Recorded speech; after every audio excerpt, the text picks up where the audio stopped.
And so in the spirit of trying to kick off this conference, sharing examples that reflect the opportunity at the intersection of the commercial world and your world, we couldn't think of a better way to start than by inviting Adam Grossman, the Chief Marketing Officer of the Boston Red Sox, and Field Yates of ESPN, to share the lessons that they learned celebrating David Ortiz's legacy in his retirement from the Red Sox. How many of you have been involved with a presidential transition? How many of you have been involved with a longtime faculty member who's beloved retiring? Ortiz leaving the Red Sox is like that, and I think there's a lot that we can learn from their journey, so please join me in welcoming Adam and Field.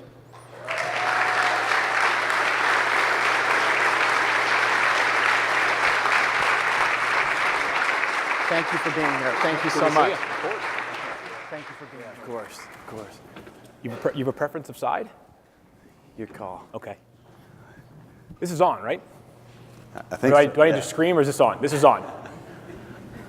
Good. Are we lucky to go first, or is this, like, are we the guinea pigs in a negative way? I think we're good. Okay, we're good. I mean, we'll see. We'll let them judge after this, I suppose. Not going to lie to you, that was a strong sound barrier between the doors. So how much Brent may have said about who we are. I'm Field Yates. This right here is Adam Grossman. I guess we can do our own quick introductions, and then we'll get into the stuff that you guys actually care about. But my brief elevator pitch is, my name is Field Yates. I work for ESPN. I cover football. I apologize if my phone goes off. Training camps have begun in the past day or so. So I went from being completely unpopular for about a 6-week stretch where I go sit on the beach without any worries to all of a sudden feeling like there's an ounce of panic in my phone every time I pick it up. So what does that job include? It includes covering 32 football teams as much as I possibly can, and traveling down to lovely Bristol, Connecticut. I'm not sure how many people might have roots or continue to have roots in central Connecticut. There are a couple of you out there. There we go. I see. I can sort of see with the lights over there to the right. But yes, so I spent a lot of my time in Bristol, Connecticut. Otherwise, I'm here trying to pry Red Sox tickets off of people, which is a perfect segue to Adam. And I give Red Sox tickets to people, so this is perfect. Yeah. Great. Are we done? Yeah. Good.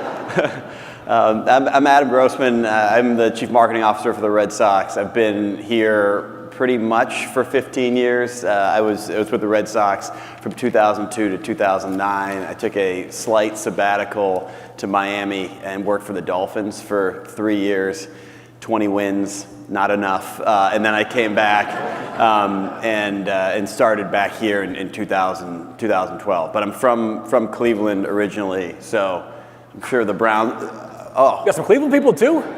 Thank you so much. Yeah. Thank you so much. If you're a Browns fan, like that means you're dedicated. That is a labor of love. We've built our soul. It's. We're 15-1 this year, most likely. Maybe 14-2. I was going to say, all right. Yeah. I was going to say that like the reverse, like the Australian version, 15-1. So you're actually 1-15. Right. Got it. Okay. Right. That sounds more familiar. Okay. Yeah. Well, so anyway, on that note, I didn't mean to. No, I was just thinking about a long season. The quarterback competition. Anyways, enough of these inside football jokes. Probably many of you have been through a position or a situation where you need to say goodbye to someone of prominence, someone of note, someone in a leadership role, and sort of towed that line between laying the groundwork of your succession plan while also honoring said person in some different capacity. I don't know if they Googled and said who's the perfect person for this, and they came up on you, or if you know Brent previously, and the idea was tailored around your guys' relationship, because I cannot think of someone more well-suited to tell this story than you, Adam. And you faced this exact dilemma last season for the Red Sox when, at least in my opinion, my lifetime, the greatest Red Sox in my lifetime, David Ortiz announced, at least a little bit before the season began, a few months, maybe during the offseason, he wrote a piece on the Players Tribune and said, this is it, I'm hanging him up after this season, regardless of the fact that I'm perhaps still the greatest power hitter in the American League, if not Major League Baseball itself. So you simultaneously are towing the line of saying goodbye to David Ortiz after the season, while also having to compete for a championship. And by the way, find a player or a group of players that could potentially replace him.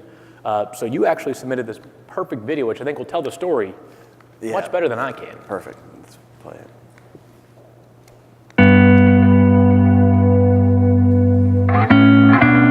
If you can keep your head when all about you are losing theirs and blaming it on you. If you can trust yourself when all men doubt you, but make allowance for their doubting too. If you can wait and not be tired by waiting. Or being lied about, don't deal in lies. Or being hated, don't give way to hating. And yet don't look too good, nor talk too wise. If you can dream and not make dreams your master. If you can think and not make thoughts your aim. If you can meet with triumph and disaster and treat those two imposters just the same. If you can bear to hear the truth you've spoken, twisted by knaves to make a trap for fools. Or watch the things you gave your life to broken and stoop and build them up with worn-out tools. If you can make one heap of all your winnings and risk it on one turn of pitch and toss and lose and start again at your beginnings and never breathe a word about your loss. If you can force your heart and nerve and sinew to serve your turn long after they are gone, and so hold on when there is nothing in you except the will which says to them, hold on.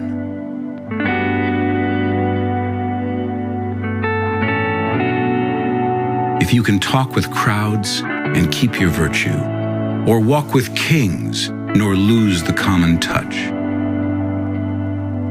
If neither foes nor loving friends can hurt you. If all men count with you but none too much. If you can fill the unforgiving minute with 60 seconds worth of distance run. Yours is the earth and everything that's in it. And which is more, you'll be a man, my son.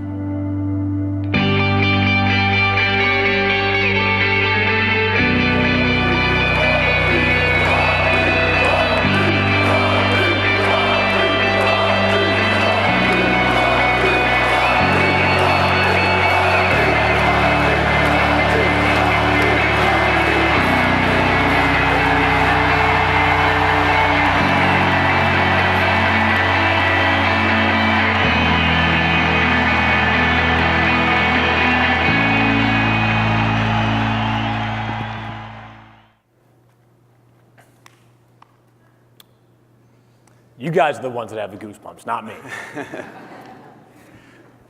Wow, that's a pretty powerful video. What kind of emotion does that evoke for you? Yeah, almost a year later. Yeah, it's still, I think Goosebumps is the best descriptor. And I think for us, when David made the announcement, I mean, you know, every year we sort of, as he was going on, he said, can he do it again? Can he do it again? Does he want to come back? And then he made the announcement in December of 2015 in advance of the 16 season. So for us, I think for all of us, so many people who worked at the Red Sox, and you start going through those memories that are iconic and unforgettable. And I think the first thing that we thought about was just how lucky we were. I mean, when you work for a franchise like the Red Sox, you just feel lucky because it's one of the crown jewels in sports.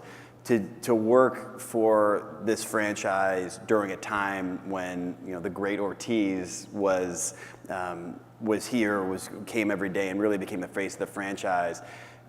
was amazing, and it's really I think when he announced it, he sort of said, "Man, this is the end of an era, an end of a chapter. Even if we go and win 3 more World Series titles going forward." And so after sort of the emotional reaction of it, I think we really rolled up our sleeves to say, okay, what are we going to be doing this year? I mean, there's no one, Sam Kennedy, who's our president, has made the comment, and I think it's true. There's probably no more important player that the Red Sox have had than David Ortiz in terms of what he represented, what he's done on the field, what he's represented in Boston, the aftermath of the marathon bombing. We could go on and on.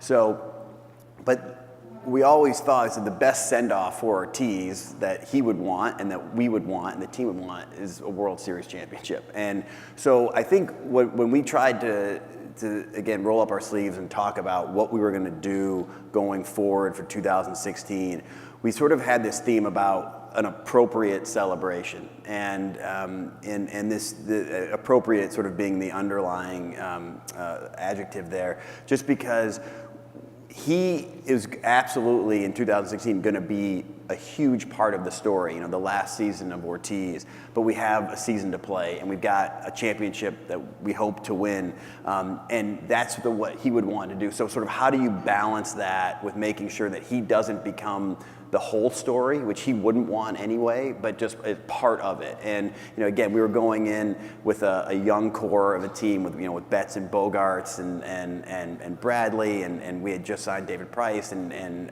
we had Craig Kimbrell. So we really felt like we were a well-stocked team, and that was going to be part of the narrative in addition to Ortiz being part of the narrative. So what we talk, and then the other piece is, again, in December, you don't know what's going to happen. I mean, he could pull a hamstring in August or in April, or he could get hurt, or not. You don't know what his personal season is going to be, and that changes the tenor of the celebration.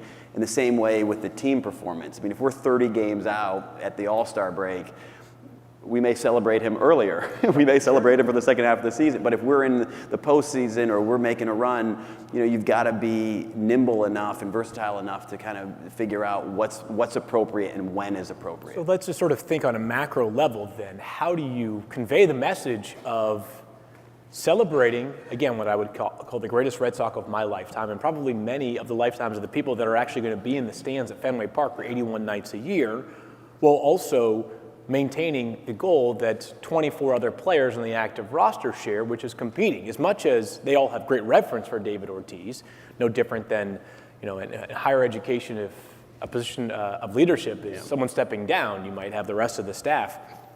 How do you sort of continue to balance those messages throughout the season, and was it as simple as winning? Well, winning helps a lot, but one thing we decided to do, so we had different sort of tent poles throughout the year. When he came into spring training, his last spring training game, we had a celebration for him, and the Lee County down in Southwest Florida celebrated him and named a street. We gave him a golf cart. I mean, again, the media kind of got us for being over the top, which again, we can be over the top, sure. and we were willing to do that for a guy like Ortiz. So spring training was an opportunity. Opening day, again, what was interesting, Sarah McKenna, who does all of our ceremonies and put together that video as well, has a great feel and touch about, we were talking about, well, what is opening day? Because it's the last opening day for Ortiz. And so, what we talked about was not overdoing that, is that let that go. You're going to announce David Ortiz and he's going to have a 3-minute ovation, even though he's got a full season ahead. So, again, sort of understanding the organic elements of it, and then also having his daughter as a surprise sing the national anthem. We felt like, again, appropriate touch point. It is the last opening day that he will play in a Red Sox uniform. And then after that, we let it go. And what was extraordinary about last season for Ortiz was the endurance that he had throughout the season. I mean, he was physically not in great shape. His feet were bothering him the entire year. And with every game that passed, more and more people wanted to get a photo with him. And not just random fans, I mean players from the other teams, family members from his teammates. And as he built what was an incredibly historic season for him, it became tougher and tougher with every day. He was exhausted by the end, yet still put up heroic numbers. So it was extraordinary to watch what he was doing on a day-to-day basis. But from a team standpoint, what we tried to do was sort of take a step back and say, we'll accent him at these sort of tentpole moments, and then when it looked like the team was really in good shape, he was going to have a monumental season, then we said, you know what, we're going to put it all into the back half. You know, we're going to put that last series is when we're going to celebrate. And you can't do it in one game because there's just not enough time. And we went through that. Do we do another event? Do we do an hour and a half ceremony before? I said, you can't do that. But how do you make sure that over a weekend you encapsulate everything that he's meant to us? Obviously, the replacement of David Ortiz by position states that you need to find a new designated hitter for the Boston Red Sox. And to a degree, we've seen a handful of guys do that throughout this season. But as you guys continue to lay the groundwork, it's not about just replacing a guy that's going to hit fourth in the order and probably swing the bat X number of times per season. It's about so much more. It's about, and in some ways, it might be multiple people. So was there any sort of cultivation or grooming of players that, let's just use an arbitrary example here, a Mookie Betts, who is by no stretch going to be your designated hitter full time. He's going to sit comfortably in the outfield for a very long time. But understanding that although you're not going to absorb the direct role that David Ortiz played, you might absorb some of the other roles, maybe as simple as, or as broad, I suppose, as the face of the franchise, or at least one of the faces. Is there any tactical efforts that were done, or do you have to back off and sort of give deference and space to David because he's still playing? Well, David, what made David such a tremendous leader is that he also recognized that, and he started teaching a lot more towards the end of his career. There was sort of leading by example for much of his career, and that's because he's a superstar and he's Papi, and he's just got such magnetism that fans and players just kind of they get drawn to him. But even early on in spring training last year, I was in one of the player meetings where there was a training going on, and he stood up and he was sort of part of the coaching staff in some ways. I think he really felt like his legacy was that not only his career, that his last season, but also what examples and what lessons that he can give to other players. And so from a teaching standpoint, he is by far the best teacher. I think from an organizational standpoint, we definitely had more conversations with other players about, that he took so much on as a superstar and carried the pressure that no one's going to replace him, but it's going to be sprinkled out over a variety of different players. And again, the other fortunate thing for us is we do have really great young talented players in addition to veterans like Pedroia that have been part and parcel with Ortiz since 2007. So we had a nice bridge there. And again, from a baseball operations standpoint, you start projecting years in advance without exactly knowing what the plan's going to be and how life will truly shake out, but to sort of be able to say, okay, we've got veterans, but we've got a young group coming in, and being able to blend those together is pretty powerful. Sports are emotional. Certainly know that myself, and baseball in some ways it has a unique emotion that can be evoked because it's 162 nights and 180 days that you play this onslaught of a schedule. And obviously last year was about celebrating David. But in some ways, it was also an opportunity to help provide closure to fans that filled the ballpark or watched NESN daily for not just 6 months last year, but a decade plus of David's career. So what sort of efforts were there to reach to the fans to make sure that, I guess for lack of a better term, they were okay with when David walked out? Yeah, I think one of the great opportunities for us is just through digital channels and social and sort of the constant drumbeat that those platforms afford to connect fans. And so again, even I think what we tried to do was mirror the mentality of again the ceremonies and the celebrations and looking at sort of that last series and the last sort of quarter of the season and making sure that we were accenting that and augmenting that rhythm on our social channels.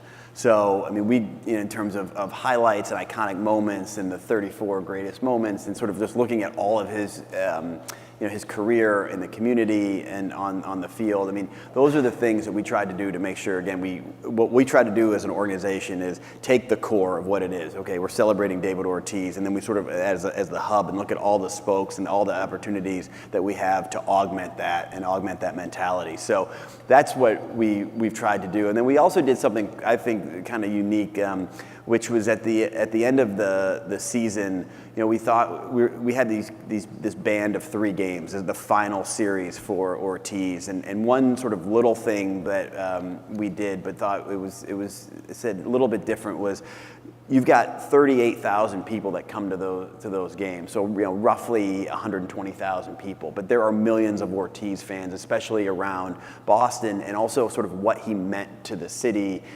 goes beyond Fenway. And so we actually looked at different artists from across the country and did a arrangement with Clear Channel where we took out 34 billboards and had 34 different artists submit their expressions and their inspiration about Ortiz. And so what we wanted to do was, again, I mean, the center and the core of what we were doing was going to be at Fenway, but little accents to magnify what he meant, out and being able to drive on 93 or on the Mass Pike or whatever it may be, and sort of see Ortiz and kind of in a presence that goes well beyond baseball, something that we tried to do and incorporate those accents with fans and have that individual touch point. I promised Adam I wouldn't bother him for any of the house secrets with the baseball trade deadline now 4 days away, but the Red Sox might or might not do. But the season went one way, and you sort of got into this a little bit earlier. But if things had gone differently, I'd imagine you guys would have had various contingencies lined up. But hey, a non-successful season takes on a lot different tenor than a year when you guys basically wire to wire lead the AL East and are reviewed as a legitimate World Series champion contender. So how much of what you guys did in the planning process never got rolled out? And what were some of the other paths that you had sort of navigated to make sure that if we have to celebrate David in this way, we're going to? Yeah, I think one thing that we did was we waited.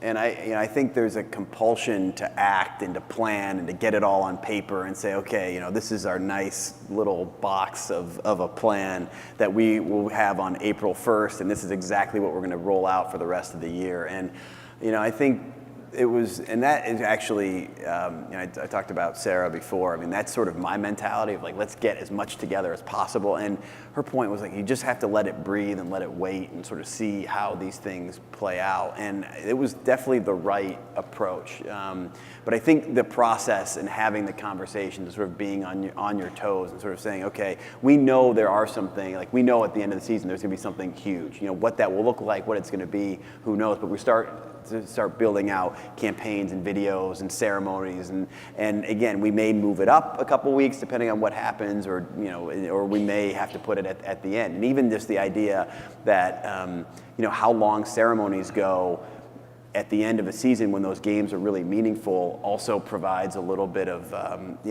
we have to sort of think through that. So I think just from an overall kind of the core principles for us as it relates to Ortiz is, one, appropriately celebrating him, two, also talking to him, and making sure that we want to be respectful of his wishes, of what he feels comfortable with. Those things are really important to us, and make sure that that's part of the soup. I mean, we're going to have surprises and we're going to have some things that he won't know about, but making sure that that's comfortable with him and with the leadership of the team. And then three, being flexible, knowing that some of those elements could change. I think those three elements really worked well for us. As difficult as it was to wave goodbye to a pillar of your franchise for over a decade, it's also a unique opportunity in this regard. A lot of eyeballs are driven towards the Boston Red Sox every year, but that was probably magnified or intensified last season. Were there ways that you guys used the circumstances to sort of leverage important influencers within the baseball world or within the marketing world, anything that sort of had a tentacle tied to the Boston Red Sox last season?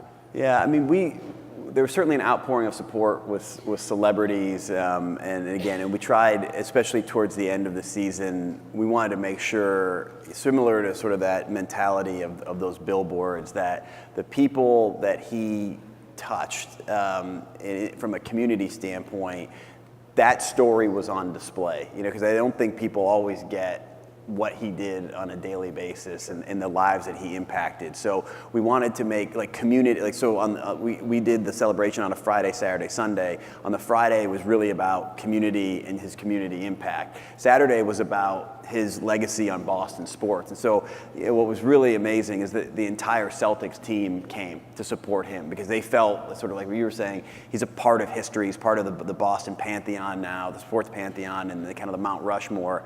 And to be a part of that, and all the teams had representation there that night, was historic for us, and really, I know, meant a lot to him. And then the last day was just about us, us and the Red Sox and Red Sox Nation and the relationship that we've had. So we've tried over that course to make sure that when you've got fans from, whether it's Seth Meyers or, leaders in a Wahlberg brother? The Wahlberg brother, the president of the Dominican Republic. I mean, That's the world that he is in. And so we wanted to make sure that through social and through video that was certainly on display. I want to reserve a couple of minutes for questions before they kick us off the stage. But I did want to ask you one question now. Here we are, July 27th. It's it's over halfway through the season. If you could put on the hat of John Farrell, the Boston Red Sox manager right now, or even from your own perspective, now that you've sort of dealt with life after David Ortiz, is there anything that you've learned about the transition and about what is incumbent upon an organization, an institution, a school, whatever it might be, during this transition that you may not have known until you actually experienced it? I remember Mike Tomlin from the Steelers was talking about that. He had a press conference early on in his career, and he said, transitions are hard. And he's like, there's no way to get around that. And people it's challenging, and I think even with it, before he left, there was a transition. I mean, sort of this transition of saying, this is his last season, that can be really challenging. And for us, again, going in, you can't replace him. I mean, by definition, you cannot replace him, which doesn't mean that we will not have a great team. But it's just, he's a once in a generation and arguably once in a franchise type figure. So I think just the idea and the understanding that it's going to be a transition, you have to prepare as best as possible, and then you have to give people organizationally and teammates the rope to change and to grow is part of this. And again, I think the hardest thing for all organizations is to sustain success. And even when we had David, we had our challenges there. It's just like any business. And so for us, I think the idea of being able to look a little bit to the future, as we were talking about, sort of trying to lay some seeds for the younger guys and sort of take that mantle, but just also knowing that it's going to take some time. And we certainly miss him. I mean, we miss his bat, we miss him in the clubhouse, we miss his smile. But today we're in first place in the thick of a pennant race and in the thick of we'd love to be 10 games up, but we're okay looking down right now, and we'll see what the next 2 months bring. Just got to figure out if Chris Sale could throw every day as opposed to every day. Yeah, so breaking news, we will not be trading Chris Sale. Okay, got it. I just wanted to... You guys heard it here first. If I see that somewhere on Twitter or Instagram and I don't see credit to Adam from the Rays conference, we're going to have an issue. I did want to open up in case, before I'll just sort of go for a thumbs up from the team here to make sure I'm not taking too much time. Are there any questions from the crowd? And I think... I see one back there. I think there might be a microphone coming your way. Yep. I was just wondering, with the retirement of Derek Jeter, very close behind David Ortiz, if that influenced sort of how you guys did things, because, I mean, those are two huge players in Major League Baseball to retire so close to each other, and obviously rival teams. And so if that impacted sort of how you planned everything for David Ortiz over that season. Yeah, it's a good question. Derek Jeter. I'm trying to play the crowd here. It didn't really work. We certainly looked at what they did. I mean, I think it's funny that we actually the rivalry is so good for baseball, and the Jeter and Ortiz connection is such an important part of that rivalry. And so we definitely looked at what they did, and then we also wanted, and we're looking at what they were going to do for him in his last appearance at Yankee Stadium. And so we, like I said, we learned a lot from the Yankees. They did things a little bit different. They actually celebrated Jeter. They had the Derek Jeter Day earlier in the season, and it was like a mid-September weekend game, and I mean they had an extraordinary ceremony for him, and then they let the rest of the season play out, and they had his last game, and then he walked off, and again in Jeter-esque fashion. We took a different approach and wanted to just make sure and say, at the end of this, we're going to just put it. We wanted at the end of the season, and they were in a different situation in the state. They had a tougher season, his last season, and so and there were some other factors I think that went into why they celebrated him a little bit earlier, and then sort of had a more organic, natural celebration his last weekend. So again, we certainly looked to him, and we also looked to other teams too. We take inspiration from all walks of life and all organizations. I think even that video was important. Having Kevin Spacey kind of do give it a little more weight and heft, and having a Rudyard Kipling poem that obviously was not written directly about David Ortiz when Kipling wrote it, but it felt like there were a tremendous amount of parallels. So we take our inspiration from a lot of different areas, and as much as we hate to say it, the Yankees are one of them. Our prompter is telling us here that our time has been squeezed, but Adam, thank you. Thank you very much. And thank you everybody for being an engaged audience. Well done. Thanks.